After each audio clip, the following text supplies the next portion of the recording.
Hey, what's going on everyone? This is YoeYoursTruly back with another video, and today we're gonna be doing the tier list for version 0.11.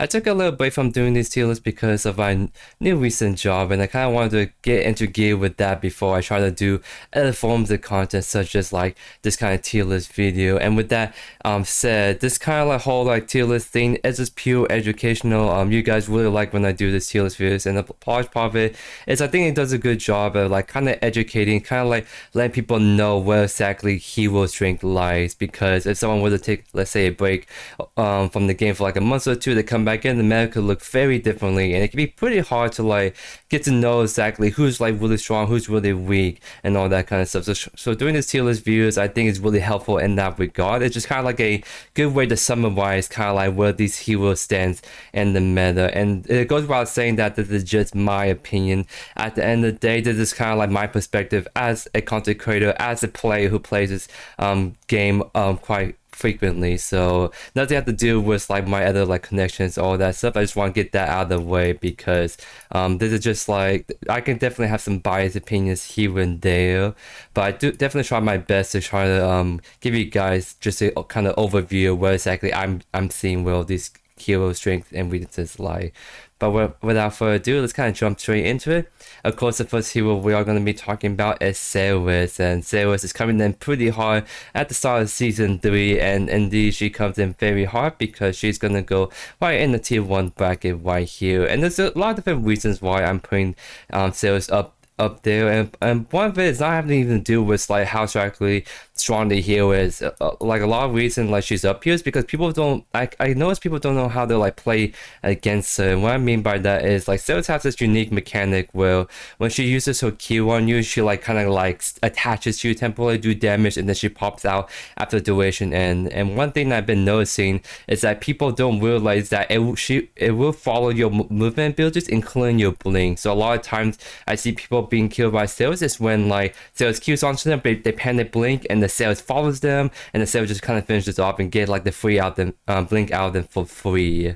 And so like the big thing about when you're going against Serath is you have to realize that once she latches onto your Q, she will stay on you until she pops back out. So when she does that to you, you don't like panic, just like wait for the Q duration to end, and once she pops back out again, that's when you can commit your movement ability, your blink to get away.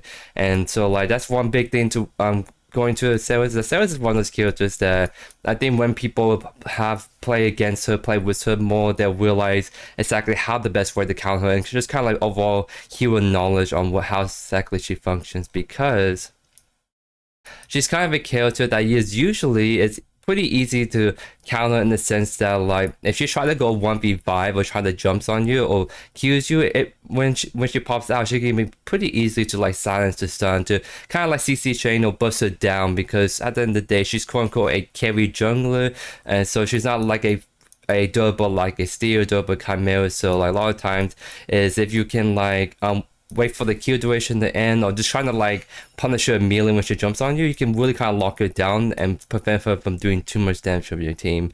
And so like the big thing that is what pushing her in tier 1 in my opinion is because like her big weakness should be, hey, she's a squishy carry jungler or slash offlaner, you just CC chain her and then she can't really do much, right? However, there's a certain build that is very stronger, and that is this kind of like Bruiser build. And so this is the build that's actually recommended in the offlane, where you do just like an overlord, you do like a assassin's crest, you go bonesword skies build. And at first it looks really weird when you like think about like her usual build being like the Stormbreaker skies, but the King's Bane kind of build. But the reason why this build just works so good on Serath is because it provides like the same amount of similar DPS as her like on head squishy build. And the big difference is this is the build that's a lot more forgiving. This is the build that you essentially like you can take CC, you can take burst damage, and you still will not go down. And when people can't shut you down immediately, you just get a lot of damage off. Like you look at these items, it kind of gives you all the stuff you would need. So it's like a cleave item on Serath first, just so her early close become much better. And this item alone is like gives you a ton of physical power, because it's where when you build a bunch of HP items that could convert to physical power. And then you look at Basilisk as just an armor shred, then the basic attacks do missing health as bonus physical damage. So like you look at Corrode, it's very easy to stack on Serath. You just press Q and then you stack it up really fast. And same thing with Skyspeller, it's just like Skyspeller is just a really good way to empower your base attack gameplay for even more. So you look at just these 3 items alone, you get a lot of like health, but more importantly, you also still get a lot of physical power and some really nice attack speed in there. So, and that's kind of like the main reasons. Even if you try to counter her, try to silence her, try to like lock her down, if you have a Serath that wants this build, then you just that goes out the window. It's a big issue that I'm kind of seeing with Serath, is that like these Bruiser items are like just really strong on Serath and solves like what's supposed to be a weakness, and instead like it's no longer a weakness on Serath. And I think when you have a hero that doesn't really have as much counterplay, in the sense that it's just really hard to shut down, it's not as clear how exactly you want to shut down this character, I think that's character is definitely a T1 kind of character in my opinion, of course. So I think definitely some fine tuning numbers will probably be new look at. So it's pretty much been kind of like a pattern that new hero releases would they get some like adjustment nerfs after like the first 2-3 weeks on the next like midway kind of patch. So I'm expecting Serath, it's gonna get tacked down on some of the stats department, but also I think it's also hard too, because I think the main reason is not just her stats are high on Serath, it's just also like the items are like really strong, because I think we are sort of in a Bruiser meta, and it's been like that for a while, but I think Serath is just that new hero that really brings that kind of meta thing right in your face, I would say. Because if you guys been following my videos, I've been liking to do Bonestar Skies, but I'm pretty much almost on my offlane is clean steel. It looks really funny, but it works out really well because of the wall shield damage and survivability you can get. Because even after the nerfs to the Bonestar Skies, like these booster items are still very strong, and I just think that there needs to be some kind of like sweeping item changes, because like I think the main issue is not just the items itself, it's the issue. I think it's just how easily combinable these items are with other items, like let's say like, because like Skyspeller is like an ADC item, it should not be working good with booster items. Kind of like it's like saying you building assassin irons and building tank irons is actually a really good build, which doesn't make sense, right? You want to commit to one general archetype of items, and that's kind of how you play into it. And so the issue is you have these bruiser items that are good, strong in their own right, but then they get combined with like these ADC items like Skyspeller, and it just makes it for some really high sustained damage, and at the same time the characters are still very durable with this extra HP they're all building on top of it. So I think with just how these item interactions are, it's just like we are just in that Bruiser meta, because Bruisers are like the archetype of items that can just take advantage of these like different item combinations the most, in my opinion. So I think definitely there might have to be some more heavy rework to these items in the future, much like how we got rework to ADC items at the end of season 1. I think we need to take a look at these bruiser items, because I think numbers alone won't necessarily change. You have to go and then change these passives, or change how exactly these items work, just so you don't get these unhealthy mixtures of these items just getting combined into one build right here. So speaking of boosters, I might as well talk about some of the ones that are like really prominent too, besides Serath, and that is like Chimera. Chimera has been like a pretty strong jungler. It's pretty surprising for some people too, it's because Chimera is a hero that people perceive as a kind of pump stopper that kind of falls off in high elo play, but we saw in the last competitive tournaments, Chimera is definitely a very top tier jungler choice. So it goes to say that like when booster items are really strong, Chimera is also really strong as well.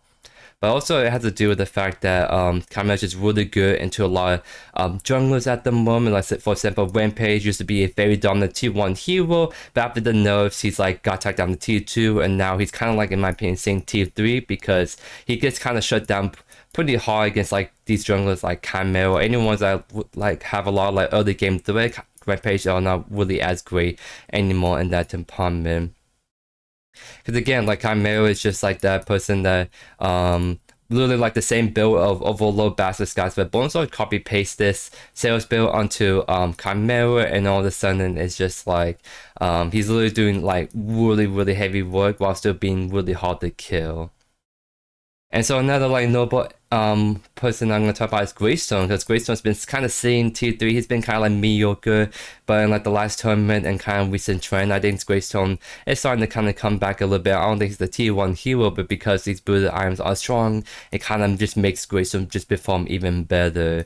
Because like again, like the same build of like Overload, like Bonesword Sky spell, you just build that on Greystone and it performs really well. And then also the big thing about Greystone too is that he's just really good into team fighting. He's really hard to like lock down the kill in the off lane, and when he's still in the team fights, he just creates so much space and just eats a lot of resources while still being alive a lot longer than all these other heroes in the roster.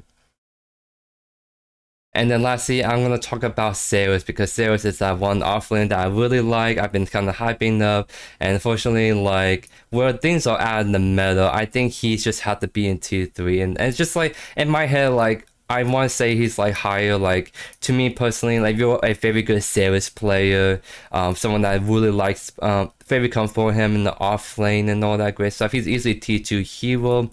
But like, where people are kind of like, perceiving him, how they play him, I think the average kind of Joe player is probably gonna see Serath as a tier 3 hero. And I mean, a part of this reason too is because it's the Bruiser meta, in my opinion. And the thing is, like, Serath can use the same build, but he doesn't use it as good as like other heroes. Like, he can do the Overload Sky spell, no problem, but Serath as a fundamental kit has kind of a he's not like as a huge sustain like DPS kit as say like the Crunch, the Chimera, the Grux. Like, if you put Serath versus the Grux, the Chimera, the Crunch on the same build pass on both sides, I think Serath usually lose against all this matchups. So that's what I mean by like Serath, even though these items work really good on him, that's probably how you want to build him. It's just like it's not as he doesn't take as good advantage of that. But besides that, it's just like, I think Serath is just one of those heroes that's always going to be higher skill ceilings. He seems like he has a straightforward kit, but in reality,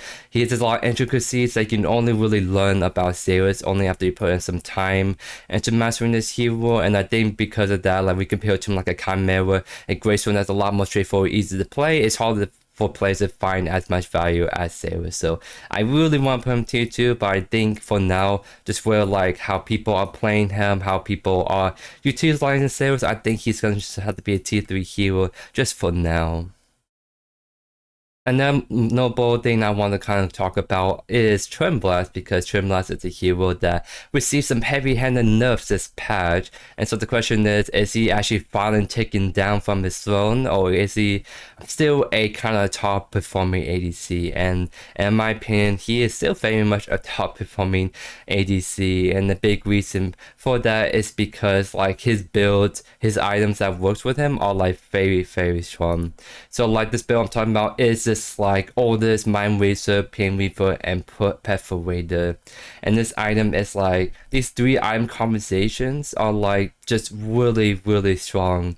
Like, look at Mind Razor alone. It provides you not only a ton of mana so you don't run into mana issues, it also gives you a bunch of like physical power stats based on your maximum amount, and guess what, this item builds mana for you. And on top of that, you have like a cleave on both your base attack and your ability. So essentially you have an all-3-1 item. You have insane wave clear potential with Mind Razor. You have no mana issues because you get to just like build a bunch of mana, and all that bunch of mana you build also like goes into free physical stats. So this 40 physical power is a lot higher than that actually. So this item is quite insane. And so like someone like Twinblast that's like already have very strong wave clear and likes to kind of spam his build rates a little bit more, actually works really good for Mind Razor. But Mind Razor alone is not like the reason. It's also because of these item combinations. You go Pain Reaper second, and all of a sudden like now you can get a bunch of physical penetration and you can get movement speed. So Twinblast is already pretty elusive as it is, but like because of his like low cooldowns, like he has 2 charges on his grenades that are long low cooldown and his abilities, you can kind of just spam. You can stack up this item pretty fast to the point where like you get the movement speed and people are just having a hard time keeping up with you. And then on top of that, you get perforator, so now you get defense skill penetration, and also you damage your build to slow effective units. Because I played this Twinblast build and it's kind of toxic to be able when people are trying to go in for a flank, and 9 out of 10 times at ADC you will just die because you're not able to get out. But with this build on Twinblast, you get a bunch of movement speed to create space, and then when people try to still approach you, you can just slow them down while still increasing your movement speed. So mobility is keen on ADC. So like if you have a way to really consistently just outbox and just outmaneuver your enemy team, it's just like it becomes so annoying to like lock down this AC, and you can still do a lot of damage because these three items when you combine gives you a ton of damage value, and to the point where like his ultimate is the one that got hit hard, I would say. So they're trying to like really this is the kind of build that in the past they were trying to like nerf Twinblast to stop this toxic gameplay loop of Twinblast just kind of 100 0 squishies with like his ultimate. Why do you like on this new patch you can definitely feel that damage being nerfed, but it's still very possible to do that in my testing where I can literally just be in line and get someone like 100 0 or like very close to still at the end of the day. So needless to say, this is just a really disgusting combo because even outside that, just pure stats, you get a bunch of build to haste here, build to haste here. It's just like all these 3-4 items just gives you everything you want on like kind of like this Twinblast build pass where you don't really base attack as much. You definitely can do that, but you just have so much spammability with your abilities. Your Q hits hard, your RB hits hard, your alternate hits really hard, and then at the same time you're still very hard to lock down. And so like I don't think like Twinblast is T1 not necessarily because the damage is still good, but because like being able to like lock down the Twinblast or just having all this utility movement speed and this flexibility and to whoever you're facing just makes Twinblast really annoying to go against. And so it makes him like a tier 1 ADC in my opinion, of course. The only other like tier 1 ADC I can say at the moment is Drongo. Drongo is actually it's part of like what it looks like to have a more traditional ADC be really strong. Like his normal like Bruiser, Sky's Feather kind of like build is like really strong. He's really good into tanks. He's good self-peel. He has a very powerful sound skin lane, and so like obviously like he's definitely Drongo, someone that's a bit easier to like actually punish because when his ultimate is down, then he only has his grenade to play against, and then people can have a way to like lock down. Whereas Twinblast, it's just purely just really hard to lock down. So I would say like I think Drongo is definitely like against like tanks, against the Bruiser, he has more wild DPS output than the Twinblast, but Twinblast offers that like movement speed and just cutting strengths to be really hard to kind of lock down. So these two are kind of like the two premium ADCs at the moment. And since I'm talking about ADCs so much, I might as well finish off with the ADCs in this list. Revenant, definitely solid tier 2 hero. He still kind of does 33% health bar with one auto attack. He's definitely someone that's really strong in his own way. And then Sparrow, I'm gonna actually put tier 3 because she got some nerfs in the last patch or two. So like she's actually someone been slowly creeping up. She's always been someone that has like some of the highest damage skill ceilings in the game, and it's even been increased even more with the recent patches. But I think right now, especially in this Bruiser meta, Sparrow is someone that feels really good because she can just shred through Bruiser, tank, or whatever hero she faces across. It's just like she's tier 3 because she still serves the same issues of having no self-peel and especially very team aligned, and when your team is not paying attention to you, you're just a very sad Sparrow. Murdoch, very solid like tier 3 hero. I would put him in tier 2 because Murdoch has a great self peel. He can have some nice traps to whip people. He has like great movement speed to kite people. But when I say it like that, I'm like, why would I play Murdoch when I can play Twinblast? He does the same similar stuff but has even more range besides the global ultimate than like Murdoch. So that's kind of like my logic. You can argue he's tier 2 hero, but I think if you play Murdoch for the more self peel and just like self-peel, movement speed, kind of ADC, then you might as well just go Twinblast at that point, in my opinion. And lastly, I think the last ADC we haven't talked about is Kiwa, and Kiwa is someone that is going to be changed quite a bit because she's actually going to go T4 right here, and it's just like Skiva just is not really a happy camper in these recent patches, and a large part of do this because she always have a high risk, high reward gameplay style where she can go in all people and be interrupted. She can do a lot of damage and be with the really kind of team-wide people, but it's just like she doesn't do that as good anymore. Like she can definitely do a lot of damage with ultimate still, but she's not gonna get like penta kills as easily as when she was first released, right? Definitely her damage got toned down, and against like these more like durable like heroes and this kind of Bruiser meta keyword doesn't feel as good when she's trying to ult all these Bruisers because they can more like last long in the ultimate. But she also suffers some other issues. Like the main thing is like wave clear is just really, really bad. Like you look at all these other ADCs, they don't really have that bad wave clear. Even Revenant, because at a certain point you can kill wave and does a lot of damage to it pretty quickly. But you look at Keyword and the way she scales throughout the game, her wave clear doesn't really get that much better. Like still, it's very, very extremely slow to like push out waves and get prio. Because when you're not able to push out waves fast, that means it can be hard for you to respawn or get priority in your wave. Let's say like you want to go to feint twos, but the enemy duo is like push shoving your wave in. You can't really do the shove back because they can really outpush the wave faster than you can. The only way you can really solve this is if you do the more on-hit attack speed, which is honestly not that bad on Kira, especially since her ultimate and on being applied on-hit effects. But unfortunately, it's just not like the most optimal way to play her. Like I think like going like especially with how strong Vanquisher is, I think doing the quick Vanquisher build is still her best build. It's just like then it's kind of like you have to choose. You choose between like having no really good wave clear but not as high of a DPS ceiling as you would like, or you go for the maximum DPS ceiling but then you have really terrible wave clear. So you get in this like dilemma that you're stuck with, that is Kiva, whereas these other ATs just don't have that same issue with her, and that's just one major issue. Like it's just like I think Kiva, it's just like all these ADCs are very much like stay away from me, I'll do a lot of damage, right? And Kira's that ADC where like if she wants to do the most damage, she has to go in. But right now, like going in doesn't feel as good right now, like with her DPS where it was at, and especially with the lifesteal kind of nerfs. So now like even going like Terminus, that's supposed to be a good item to really help her survive damage. And the ultimate, it got nerfed, like the whole lifesteal thing got nerfed overall, so she's getting a lot less lifesteal from the items. It just makes it just even worse. So I think just because of all these issues, Kiwa just that ADC that sadly is going to be in T4 for now until they decide to give her some more love. But I think that's about all the major highlights that I want to kind of talk about. So now let's kind of like speed run through these last all these other heroes. Counters, same kind of plays tier 3 hero.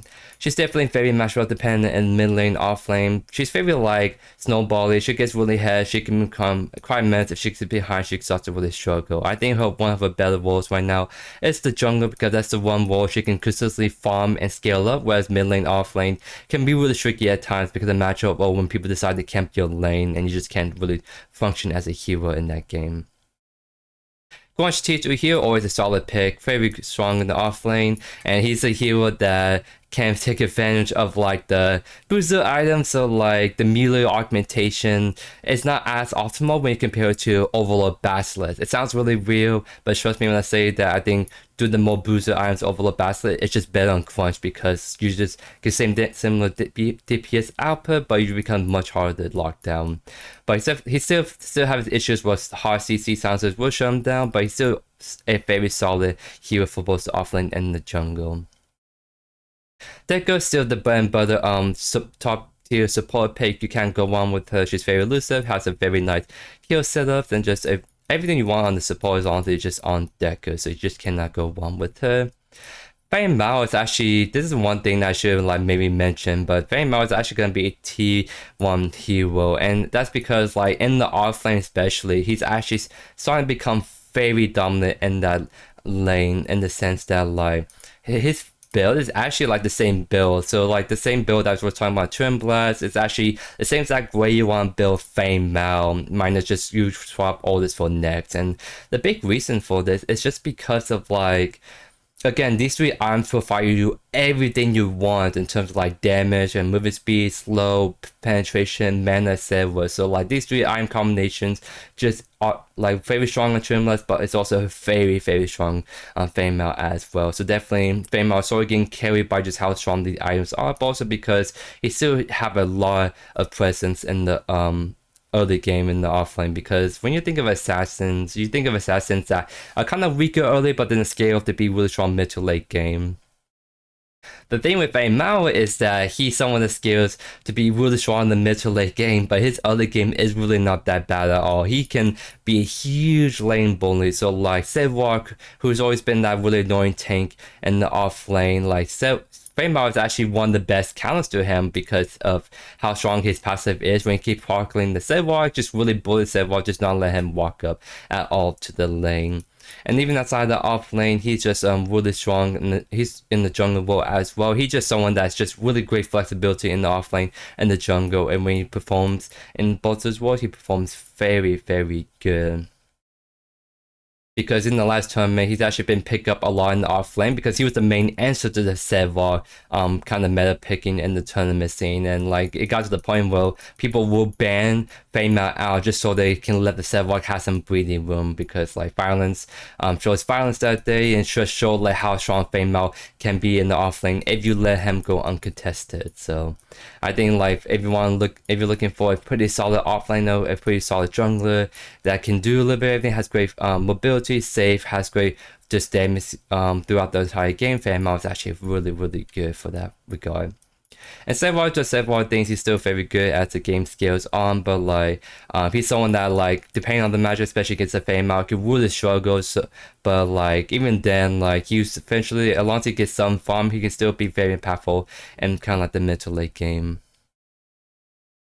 Gadget, a kind of solid tier 2 hero, you cannot go wrong with a good poke and great ultimate for team fighting. Gideon, he's gonna be like a tier 1 hero. He's someone that I would say is very safe in the mid lane and just always really good in team fights for this ultimate. Grux is sadly still sad right now in tier 4. Even with these kind of Bruiser items, like Grux is someone that works really great with the Bruiser items, but like Grux still suffers a lot of the fundamental problems of just being able to like really can't really do much with a lot of hard CC, or people just not wanting to fight him by just throwing one CC him and just walking away, and just Grux just can't do anything to keep up with that regard. It's definitely a good like counter option to say like a Serath offlane. Grux is so in that similar vein as Fame-Out, where he can be a really good counter pick to someone like these picks offlane like Serath, but unlike the Fame-Out, Grux can be easily more punishable than the Fame-Out when trying to do that. Also, still a solid tier 2 hero. I think people are sort of sleeping on him a little bit. I think you really can't go wrong with how it's at the moment, just how safe in the lane he can be, like the Gideon, but also just like just being able to have a lot of good poke range and just burst DPS from range. Clyde tier 3 hero, she's pretty solid assassin. It's just like this is like a Bruiser meta, and so like unlike the Fame-Out that can still do great into these Bruisers, or just having a lot, being a huge like threat in team fights, Clyde is just someone that's a lot more easily shut down than when she is having to face a Bruiser herself. She starts to struggle a lot more, I would say. So and besides even that, like she's have a lot higher skill ceiling, I would say, that's hard to pilot than like the Fame-Out, the Chimera. So with all that kind of consideration, she's a tier 3. Definitely can't go wrong with her if you're really good with her, but for the average Joe, he probably won't be feeling as much like value from the Clyde pick.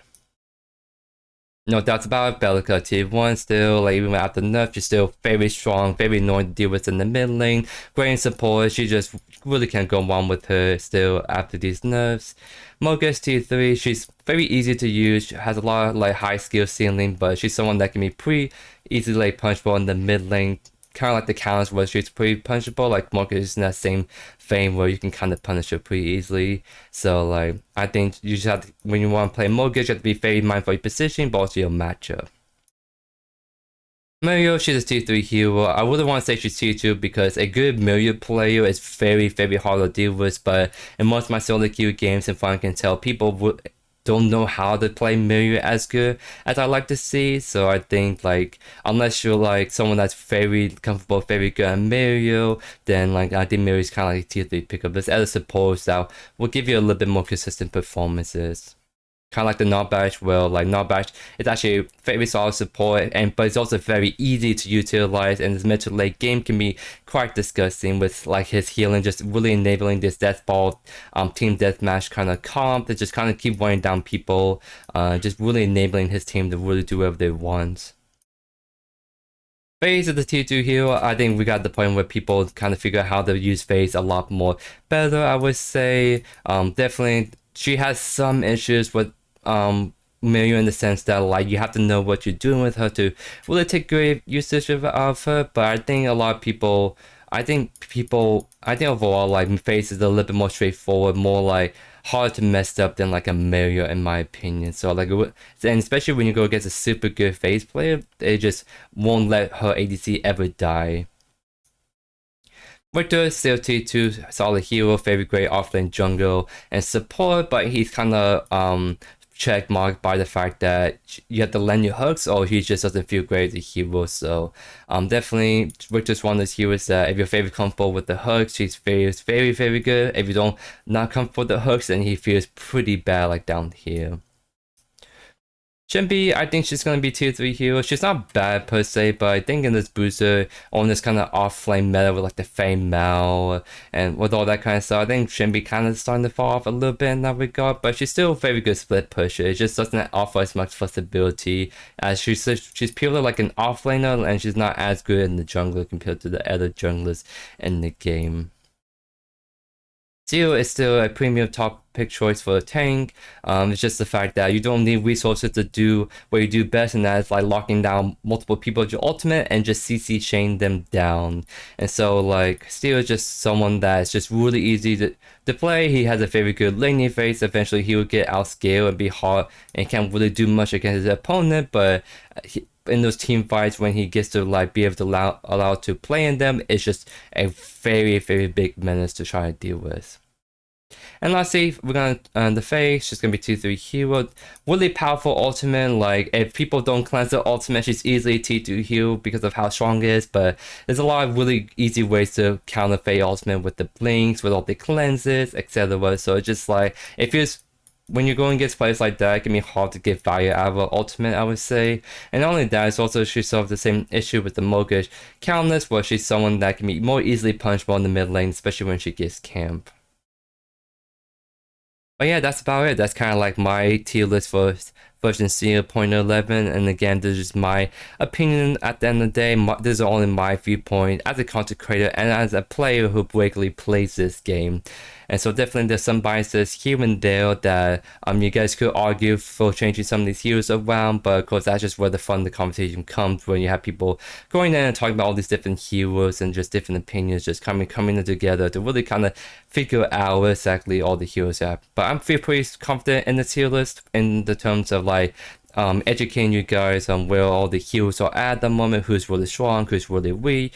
And so for people who want to just know, hey, is this X hero actually doing good, you can take a look right here and be like, okay, yeah, he's doing good. And of course, like, don't be too disappointed when you see like your hero like Grux being down right here, because like definitely it just really comes down to play skill at the end of the day. You can make any of these heroes work really good. That's kind of like why Predecessor has always been really solid, in the sense that like all these heroes, even when they feel weaker compared to others, you can still make them feel strong and still like do whatever you want with them. It's just like in terms of like if you want to play the most readiest heroes, or just want to know exactly who are the most consistent performers, then you better off with some of these heroes up here. But anyways, I hope you guys enjoyed today's video. I hope this guide helps you kind of like understand what's going on in the meta, just from my perspective, of course.